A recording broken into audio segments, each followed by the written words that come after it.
Literary Merit Lecture on Nella Larsen's passing, titled More Than a Catfight, Fear, Lies, and Social Class in the Lives of Irene, Redfield, and Clare, Kendry. It's my pleasure to introduce our speaker. Abby Bogomolny earned a BA in Mass Communications at Brooklyn College of the City University of New York, and an MA in English and a certificate in teaching post-secondary reading at San Francisco State University.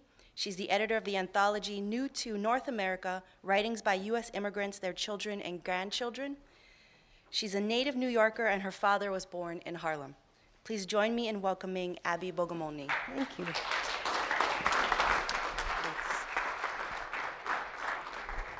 Thank you. I'm glad to see all of you here today. I played a little YouTube clip of Duke Ellington and the Cotton Club Orchestra. That cut was called Arabian Lover, and it was written and performed back in 1929, the Harlem Renaissance. So my talk today is entitled More Than a Catfight, Fear, Lies, and Social Class in the Lives of Irene Redfield and Clare Kendry. There are two central characters in Nella Larsen's passing. If we think that passing by Nella Larsen is a quaint, old-fashioned tale of race and class that no longer applies to us today, we would be very wrong. Yes? Move the mic away. Okay. There we go. Thank you. This is a photograph of Nella Larsen that graces many books. So if we think that this novel doesn't apply today, we would be wrong. Passing was published in 1929, and it's a brilliant drama. I was struck by the biting thoughts and fears that Irene Redfield projects onto Clare Kendry, and the tense tightrope that Clare skillfully walks upon daily. I will make the argument that the dramatic tension in this novel is none other than a struggle between different ideologies, as represented by Irene and Clare. They have different ways of seeing each other and of wielding power. Perhaps they are characters Larsen encountered, or even parts of her own psyche. Even the very titles of Larsen's major novels, her two novels, Quicksand and Passing, give us hints about her reality as a mixed-race woman, born in 1891. So let's start with a brief bio of Larsen's life. Larsen's mother, Marie Hansen, was a white immigrant woman from Denmark. Her father, Peter Walker, a light-skinned man of white and African descent, was also an immigrant, but from St. Croix. St. Croix today is part of the U.S. Virgin Islands, but in the late 19th century, it was part of the Danish West Indies. Because the social construction of race was different in St. Croix than in the US, her father may not have thought of himself as black until he came to Chicago. By social construction, we mean the culturally determined practices that a particular society enshrines into a belief system. Such social constructions are not fixed. They change as beliefs and social practices change, much as we have witnessed with race in the United States. For example, in St. Croix, the term black or Negro applied only to full-blooded people of African descent. But in the USA, the one-drop rule of African descent determined one's race. Codified into law during slavery times, the one-drop rule defined being colored, Negro, or black in the US as having any known ancestry, black ancestry. This definition is not found throughout the world. For example, how would you describe the two little girls in this slide? What do you think? What do you think? Your first impression. But well, if you said one is black and one is white, you would be mistaken. The girl on the left has one black grandparent, and her features and her hair coloring is very similar to Clare Kendry in our novel. So in reality, both of these little girls are of African descent. It just depends where you put the line, where you put the bar, what the social construction of race is. So if we go back to Nella Larsen's life for a moment, and we look at her childhood, both Peter Walker and Marie Hansen, her parents, spoke Danish. They spoke Danish, and their immigrant status proved a bond that was much thicker than those social constructions of race. Nella was born in 1891 in Chicago. Unfortunately, her father, Peter Walker, passed away when she was a baby, and her mother remarried a white immigrant man named Peter Larsen at the first opportunity. When Nella Larsen was 5 years old in 1896, the Supreme Court issued its Plessy versus Ferguson decision. Homer Plessy, a man of white and black ancestry, defined in the U.S. as black, was arrested for sitting in the whites-only section of a Louisiana boxcar. This decision validated segregation as a lawful institution throughout the U.S., coining the phrase separate but equal, a legal concept which would not be challenged or changed until the 1954 Supreme Court decision, Brown versus Board of Education. That was the court case that struck down segregation in public education. My point is that Nella Larsen's stepfather, Peter Larsen, supported by the prevailing ideas about race at the time, was embarrassed by Nella's appearance. Her darkness insinuated unwanted information about his family. George Hutchinson, author of one of the best biographies about Larsen, In Search of Nella Larsen, a biography of the color line, writes, "Nellie Walker was a burden to her mother, a blot on her existence, and a cause of social tension at home. Tangled feelings of love, abandonment, anger, self-loathing, empathy, shame, and powerlessness stamped Larsen's emotional development in childhood and shaped the attachment problems that would affect her. The family situation worsened after her white half-sister was born. Larsen's mother needed her marriage to survive economically, but with so much tension, she knew she must prepare Nella to leave the family at an early age. Her strategy was to be sure that Nella received a good education and the best education so that she could live on her own. Hutchinson writes that Nella Larsen's education would exceed that of her mother's and that of her white half-sister, who was only 1 year her junior. When Nella was 16, Marie and Peter Larsen sent her to Fisk University, a historically black college in Nashville, Tennessee. Larsen loved the learning environment there, but socially, she had very little in common with black Southern culture, so she did not fit in. She eventually left Fisk and lived in Denmark for 3 years, 1909 to 1912, and audited courses at the University of Copenhagen. Afterwards, she went back to the States, traveled to New York City, and studied nursing in Lincoln Hospital Training School. For a brief time, she practiced nursing at Tuskegee Institute, and then with the New York City Department of Health, and married a black physician, Dr. Elmer Samuel Imes. Next, from 1922 to 1926, she worked as a librarian for the New York City Public Library and threw herself into writing. Larsen's first novel, Quicksand, was published in 1928, and it won her a Harman Foundation Award. Her success established her as a literary figure at the height of the Harlem Renaissance. Passing closely followed in 1929 and also earned her praise. After Passing was published, she won the first Guggenheim Fellowship for the Arts awarded to an African-American woman. While these were all positive events, Larsen's sense of security was to be shaken. It was difficult to be a public literary figure for her, and her private life suffered. After she was accused of stealing someone's work for a short story published called Sanctuary, for which she was exonerated, her marriage fell apart. These events caused her to stop writing her third novel. Then she retreated from the literary world, and after her ex-husband's death, went back to nursing. She spent the rest of her life living quietly and working at Bethel Hospital in Brooklyn, New York, or East New York, as we like to say. Nella Larsen lived until 1964.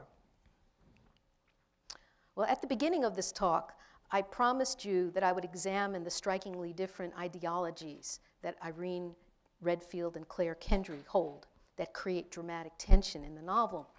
Many of you are writing essays, and I hope that this talk will help you prepare by a focus on characterization. We analyze character in a novel through examining what a character says, what a character thinks, and what a character does. We may look at the character's physical description, name, and what other people say about him or her. Passing opens with Irene Redfield fuming and fretting about a letter she has received from Clare Kendry.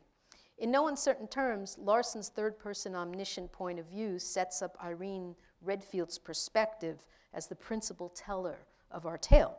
We learn everything from Irene Redfield's thoughts, beliefs, and judgments. At the beginning of the novel, Irene thinks that Clare is, quote, selfish, cold, and hard. She believes Clare is also cat-like. Sometimes she was affectionate and rashly impulsive. And then there was an amazing soft malice, hidden well away until provoked. Then she was capable of scratching, and very effectively, too. That's right on page 6. Since these words occur early in the book, most of us are likely to believe what our narrator tells us. But we should keep our eyes open to notice what type of person Irene is. Who is Irene Redfield? Well, she's the type of person who in the Chicago heat keeps walking away when, quote, a man toppled over and became an inert, crumpled heap on the scorching cement. She cannot get away from the crowd fast enough, feeling, quote, soiled by contact with so many sweating bodies. Once safely on the rooftop restaurant of the Drayton Hotel having tea, she sees, quote, the specks of cars and people creeping about in the streets and thinks how silly they looked.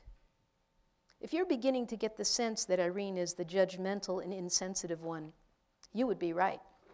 She is keenly protective of her social status, light-skinned enough to engage in selective passing when she wants to. She does not at first recognize Clare when she sees her staring. Instead, she thinks Clare is a white woman who has detected that she, a Negro, doesn't belong there.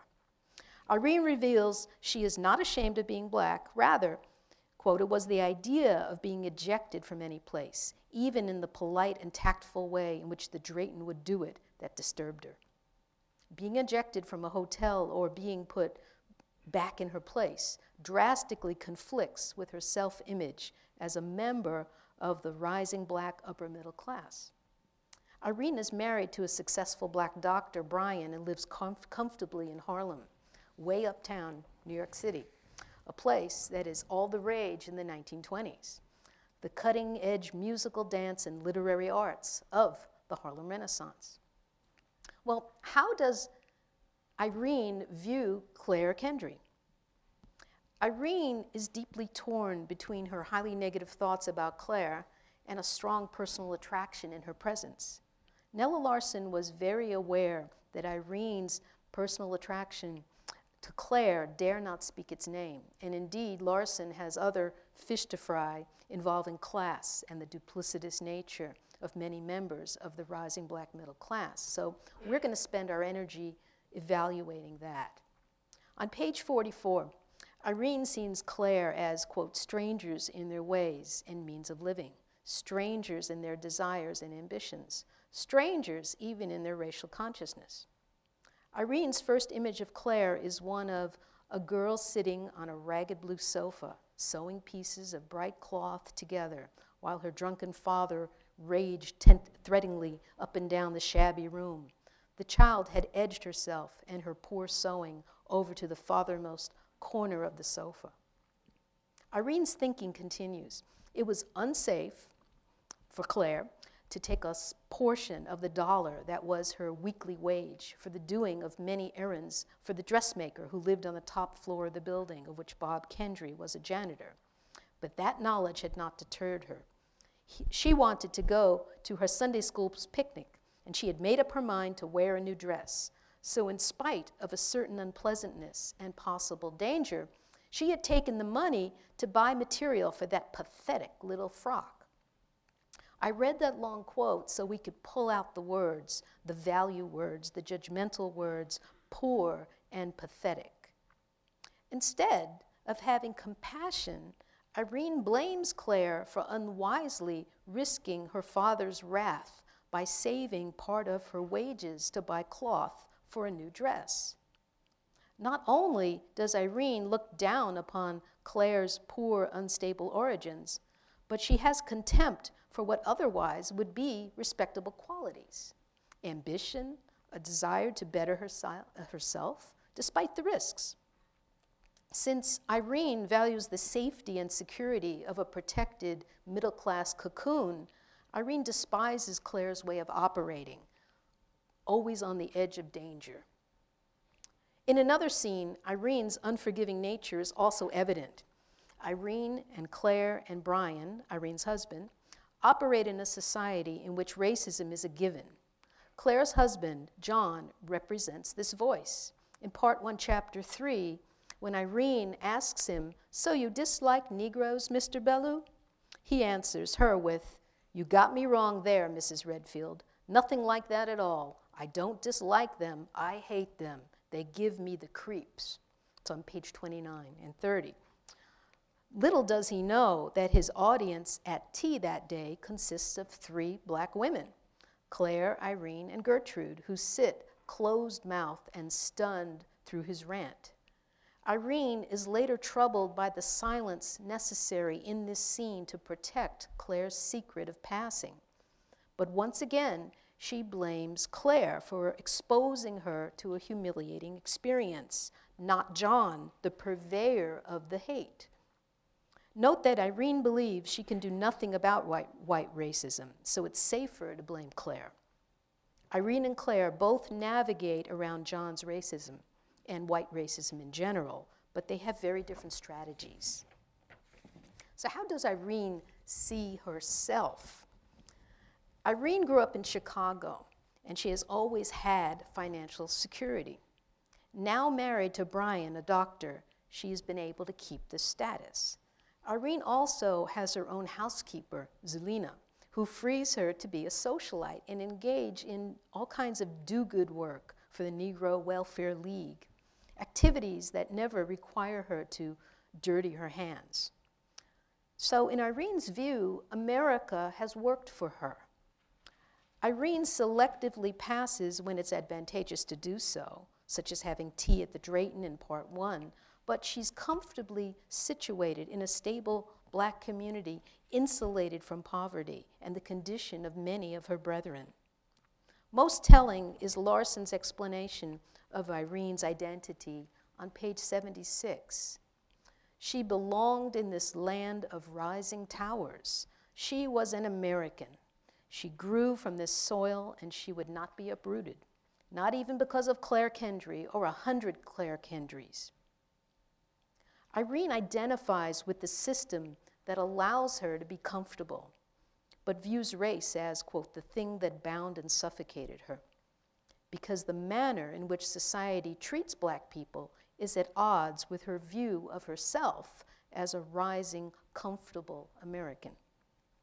In contrast, Clare, who loses her alcoholic father as a teen, would not have had a home were it not for her 2 white great aunts. They opened their home to her, but their views of Clare's mixed ancestry made it hard for her, and it relegated her to be a virtual servant. Clare tells Irene in Part 1, it was a hard life for a girl of 16. Still, I had a roof over my head. They made me what I am today. For of course, I was determined to get away, to be a person and not a charity or a problem.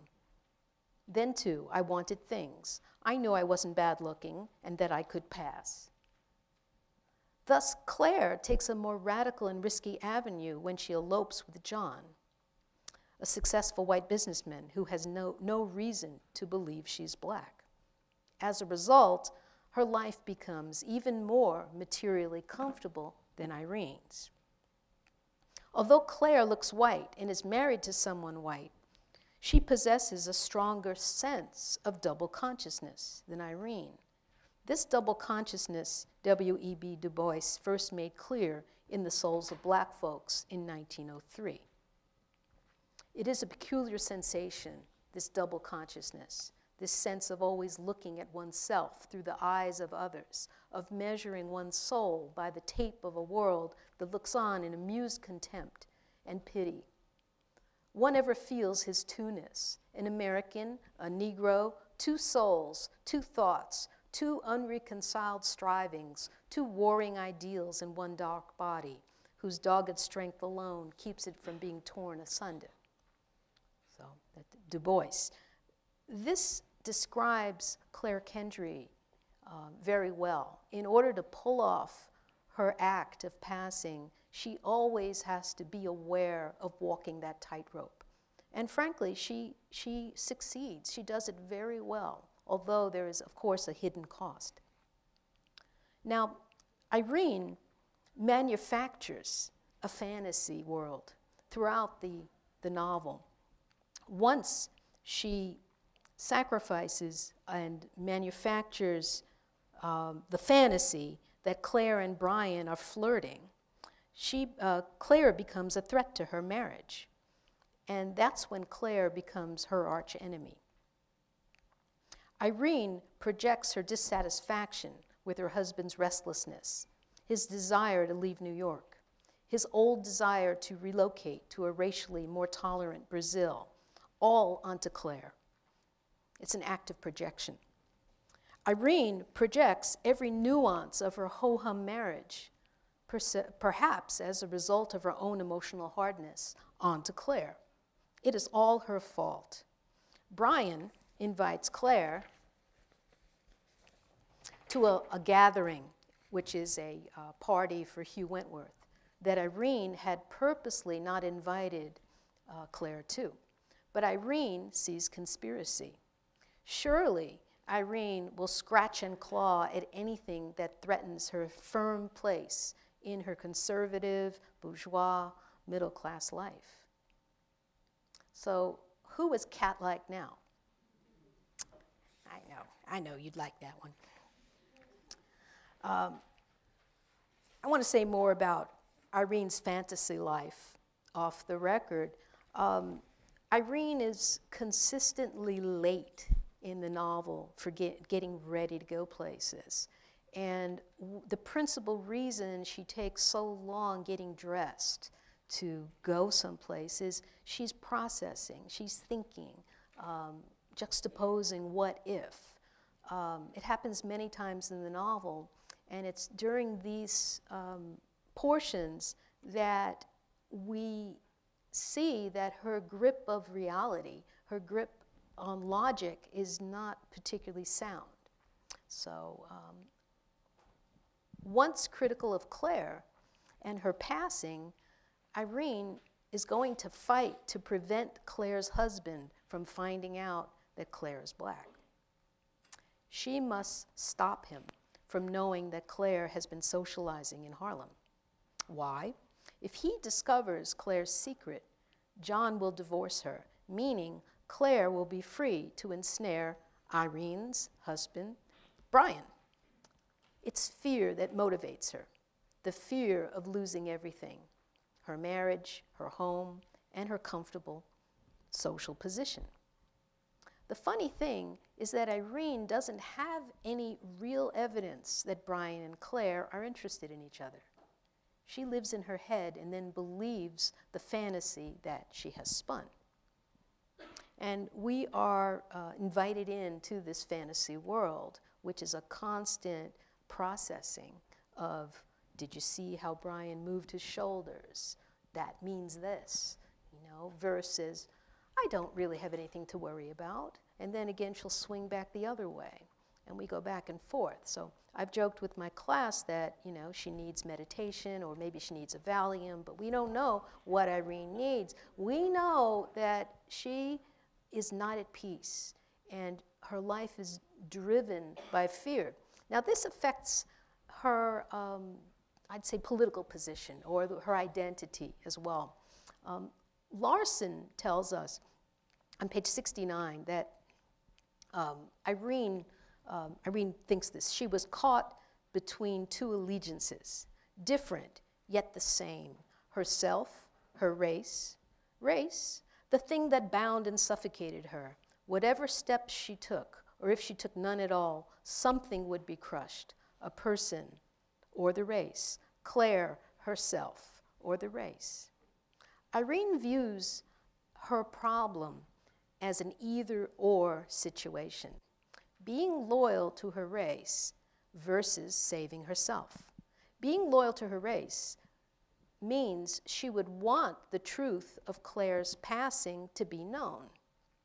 However, now that she imagines her marriage with Brian is at risk because of Irene flirting with him, Irene is more than happy to be sure that Clare stays with her husband, John Bellew. If John finds out she's passing, he will divorce her and she will be a free agent to steal her husband.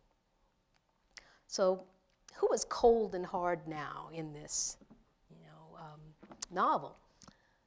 In case you haven't already guessed, Irene's perspective in the novel is not to be trusted. She's a classic, unreliable narrator. There we go, okay. A classic, unreliable narrator.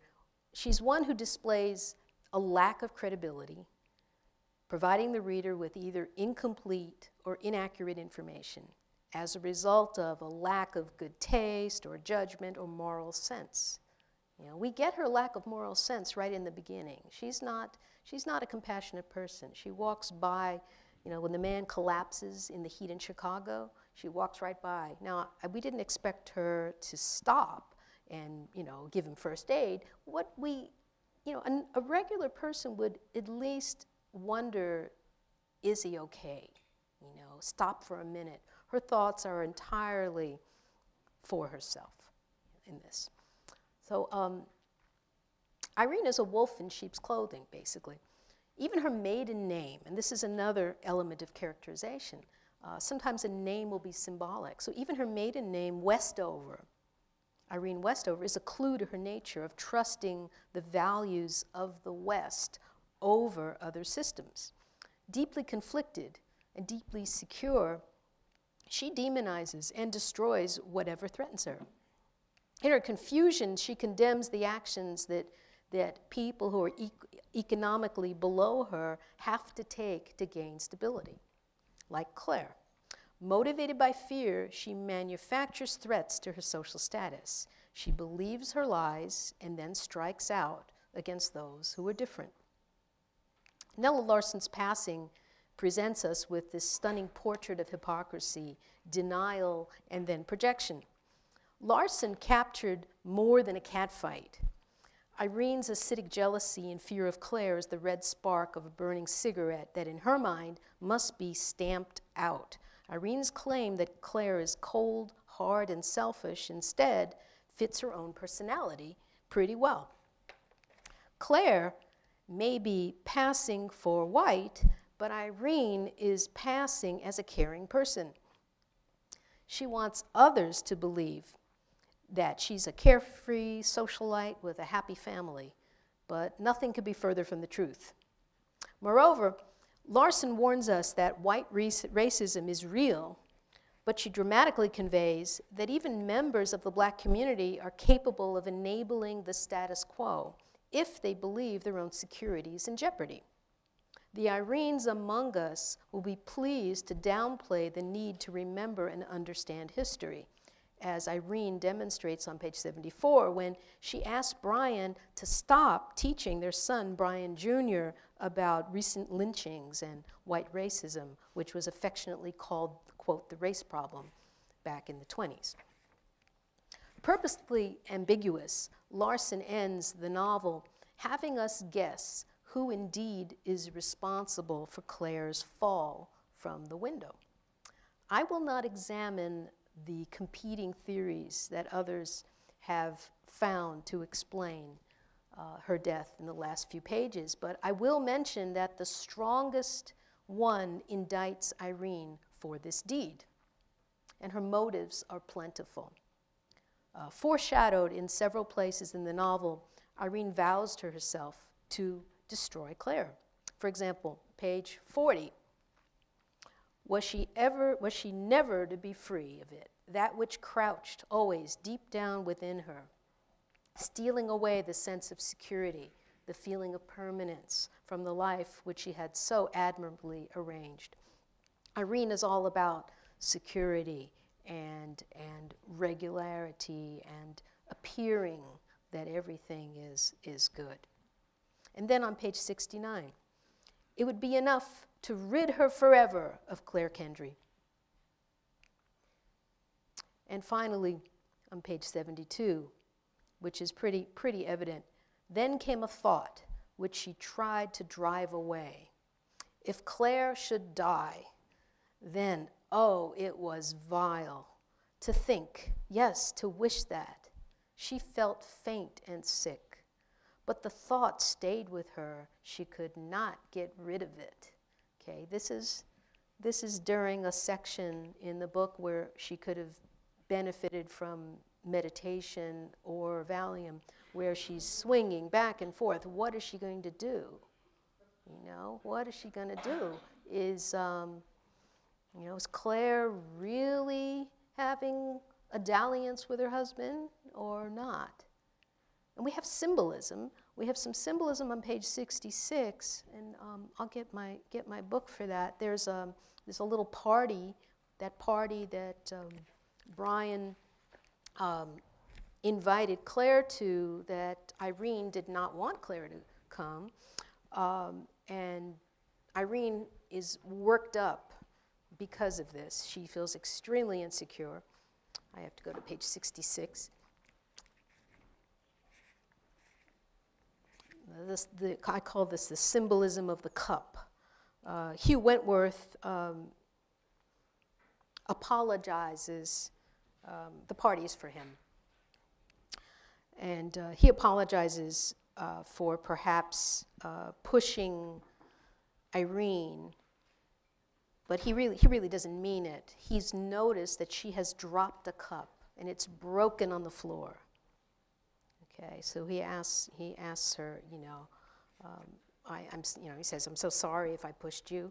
And she turned to Hugh, shook her head, raised her innocent dark eyes to his concerned pale ones. "Oh no," she protested, "you didn't push me. Cross your heart, hope to die, and I'll tell you how it happened." "Done. Did you notice that cup? Well, you're lucky. It was the ugliest thing that your ancestors, the charming Confederates, ever owned. I've forgotten how many thousands of years ago it was that Brian's great-great-granduncle owned it. But it has, or had, a good old hoary history. It was brought north by way of the subway. Oh, all right, be English if you want, and call it the underground. What I'm coming to is the fact that I never figured out a way of getting rid of it until about 5 minutes ago. I had an inspiration. I only had to break it, and I was rid of it forever. So simple, and I never thought of it before." So, now, what else does she want to get rid of? Who else does she want to get rid of? Who's her problem? Clare. And she's going back. What is she going to do? What is she going to do? Well, she just dropped the cup and, oh. So anyway, maybe this is subconscious, okay. But for the reader, this is symbolism. Here she is, wanted to get rid of something. All she had to do was drop it, and it's broken, okay. Problem solved, right? Okay, well, so the movement to the end of the book marches forward with steps. She actually convicts, in her mind, she convicts Clare when she warns Clare and says, "You really need to be careful. Your husband is going to find out that you're socializing in Harlem." And Clare is very cavalier, and Clare says, and I'm paraphrasing, of course, she says, "Well, so what could he do? Just divorce me, then I'd be free." Free, that's the last thing Irene wants. And the line in the book was interesting on 75. It mentions the word conviction, and it's kind of a double meaning. But one of those meanings is Irene is putting Clare on trial. Is she really guilty? Well, now she's convicted. So Irene has now vow to do something. But Irene is in complete denial. So I'm going to move this talk forward to a comparison with something that we thought about in the late 1970s, early 80s. In 1979, feminist professor and scholar Audre Lorde delivered a speech entitled, "The Master's Tools Will Never Dismantle the Master's House." And in it, she argued that the white 70s feminist movement rarely incorporated the experiences of marginalized women in their analysis. She argues for inclusion in words that relate strongly to Irene and Clare. Lorde writes, "Those of us who stand outside the circle of this society's definition of acceptable women know that survival is not an academic skill. It is learning how to stand alone, unpopular and sometimes reviled, and how to make common cause with those others identified as outside the structures in order to define and seek a world in which we can all flourish. It is learning how to take our differences and make them strengths, for the master's tools will never dismantle the master's house. They may temporarily allow us to beat him at his own game, but they can never enable us to bring about genuine change. And this fact is only threatening to other women who still define the master's house as their only source of support. I submit to you that Clare stands far outside Irene's acceptable class origins due to her poverty and her tenuous early home life. However, Clare takes the far riskier route to gain social and economic advantage by passing for white. As much as some may be troubled by this disloyalty, Clare is the more honest character because she is aware of what she's doing. She's appropriating white power for her benefit, but she's always in control. She has that double consciousness. Irene, on the other hand, is thoroughly duplicitous. She is concerned with social appearance and driven by fear. She's unconscious of the fantasy land she manufactures about others. She simultaneously subverts her husband's happiness, her loyalty, and the life of her friend Clare to be uphold her image of herself as a successful American in her rising tower. Again, the master's tools will never dismantle the master's house. Irene uses the master's tools when she shoves Clare out the window. Okay, it is, and she's in denial about it. In terms of literature of this period, we see a number of novels coming not just from African American places, but from other ethnic groups in the United States that are in the business of assimilation to American culture. One is The Great Gatsby. And in a way, Clare is very much of a Jay Gatsby character, where she rises, but she has a secret of lowly origins. And the book, as in Gatsby, Gatsby is taken down. Here, Clare is taken down. And what these authors are getting at, and we have others like Philip Roth and Henry Roth that deal with the immigrant Jewish community, where characters are selling out the values of their particular ethnic identity for participation in the mainstream capitalist, commercial, American culture. And there's a questioning of that morality of doing so. And so I see passing as not essentially, it uses race, as Juan Mance said, as a calling card or a loss leader to get us interested. Oh, passing, what's that? Let's find out, gets us interested. But once we're in the book, it's not just about that. It has this item in common with many novels of the period of the 20s through the 30s, of questioning assimilation. What are we losing to become part of the mainstream? And clearly, Irene is lost. Irene has no morality, and she's thoroughly in denial. Okay, so in closing, passing is not just a quaint, old-fashioned tale about race and class. Just last year, the US Census Bureau announced that over 50.4 of all babies living today under 1 year old in the whole United States belong to, and these are the Census Bureau's official categories, Hispanic, Black, Asian American, and other minority groups. A similar Washington Post article from the same month wrote, although minorities make up 37% of the US population, the district, DC, and 4 states are majority minority: California, Hawaii, New Mexico, and Texas.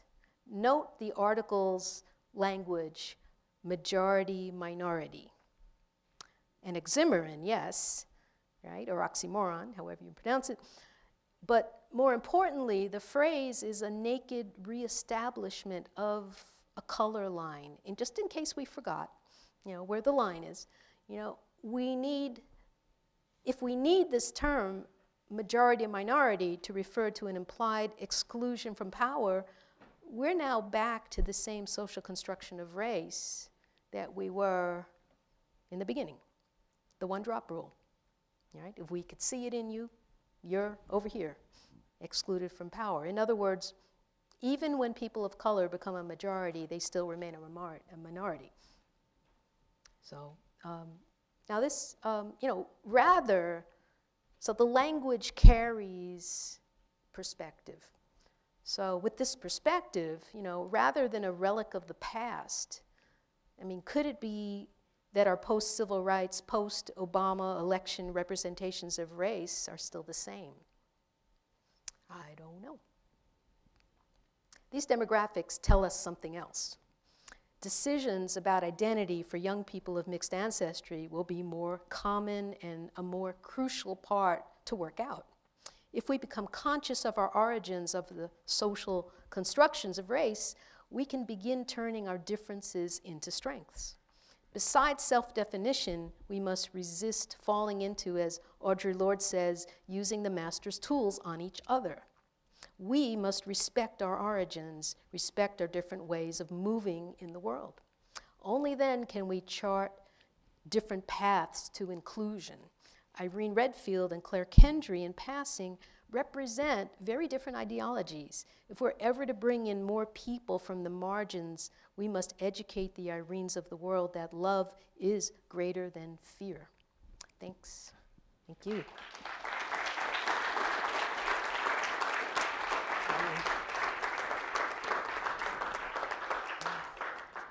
So, I guess we're almost out of time. But any questions and comments? Yeah. As far as the analogy with the master's tools and the master's life, where would you say, what action is Clare taking in that?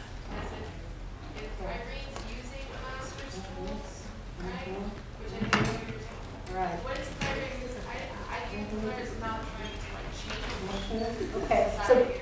Okay, so the question is, using Audre Lorde's analogy of the master's tools and the master's house, what is Clare doing?